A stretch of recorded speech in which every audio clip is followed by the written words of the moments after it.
Welcome to This Explainer. Today, we're diving straight into a fascinating exploration of the human mind, power dynamics, and why one single, incredibly simple question can be the absolute most dangerous force in any kingdom, society, or even just in your everyday modern life.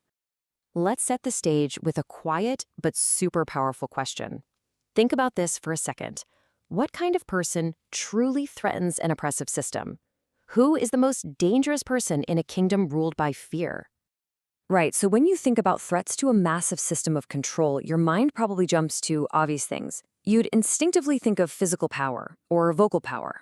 The strongest soldier heavily armed with weapons, the richest man with all of his endless resources, or maybe the loudest rebel shouting in the town square.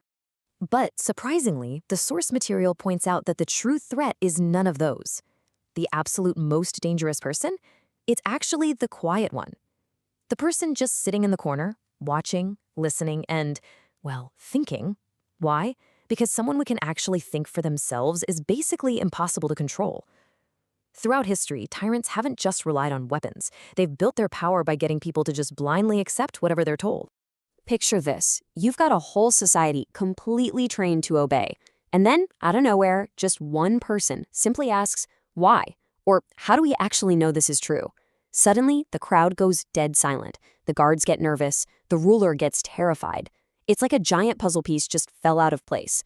The question itself isn't a weapon, but the moment blind obedience is challenged, the walls of power literally start to crack. The real danger for a tyrant is what happens when other people start asking that exact same question. Section 1, True Freedom Begins Inside. To really get this, we kind of need to rethink how we define what it means to be free. We usually picture freedom as a physical thing, right? Moving around, saying what you want. But honestly, physical freedom means next to nothing if a person can't question their own beliefs. A person who never examines their opinions is incredibly vulnerable.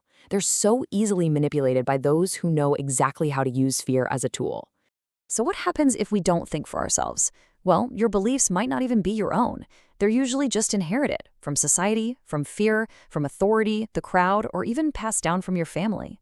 Without independent thought, we essentially spend our whole lives sleepwalking in a direction set by all these external forces rather than actually choosing our own path. Moving on to Section 2, Tyrants of Modern Life. Now you might be sitting there thinking, okay, but there are no literal kings or dictators in my life today. Sure, but control takes a ton of modern forms.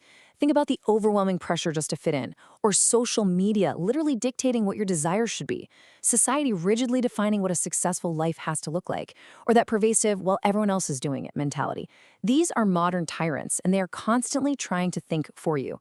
They tell you what to buy, who to admire, who to hate, and exactly what to chase. There's this quote that hits the nail on the head. You may climb a ladder only to discover that it was leaning against the wrong wall. That perfectly captures the absolute tragedy of letting those modern tyrants call the shots. If you never pause to ask if a goal is genuinely yours, you might spend your entire life working toward things you never actually wanted to begin with. Section 3, Follower versus Thinker. So how do we make sure our ladder is actually on the right wall? It all comes down to the starting point of our thoughts. A follower is basically looking for a script, right? They ask, what should I think? But a thinker demands a reason.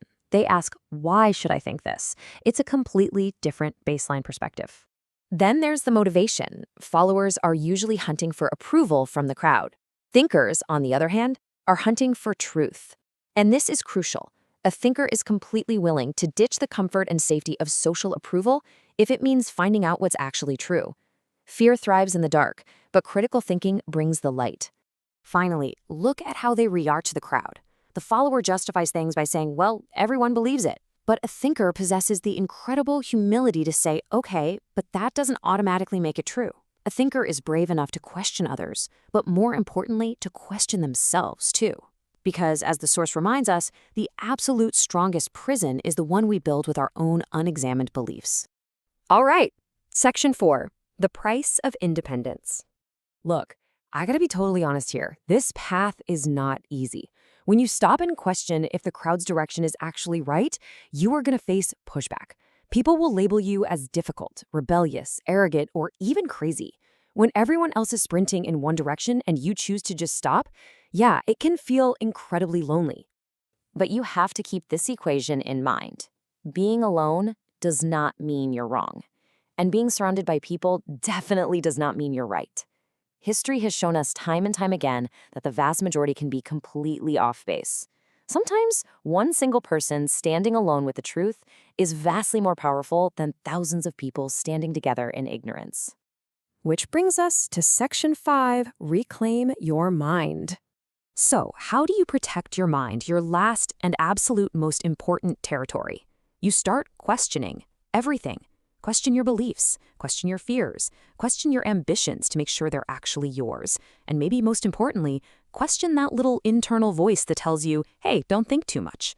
By doing this, you stop systems that benefit from your silence from stealing your ultimate freedom.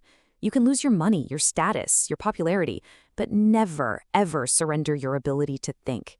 This really redefines what it means to push back. The greatest act of rebellion is simply refusing to let someone else do your thinking for you. Rebellion isn't always about shouting in the streets or carrying a weapon. Sometimes it's just the quiet, profound courage to pause, observe, learn, and make up your own mind. That ties perfectly into this incredible quote from the source material, "Every tyrant fears a thinker." Why do they fear them? Because a mind that can genuinely see, understand, and flat out refuse to accept a repeated lie is a mind that can never truly be conquered. It's literally the one thing they cannot control. So here's my challenge to you. The next time someone says, well, this is just the way things are, or everyone believes this, I want you to start the most important revolution of your life. Just ask one simple question. Why? Think deeply, question bravely, and never let anyone else drive your mind. Thanks so much for joining me for this explainer. I hope this helps you reclaim your most valuable territory.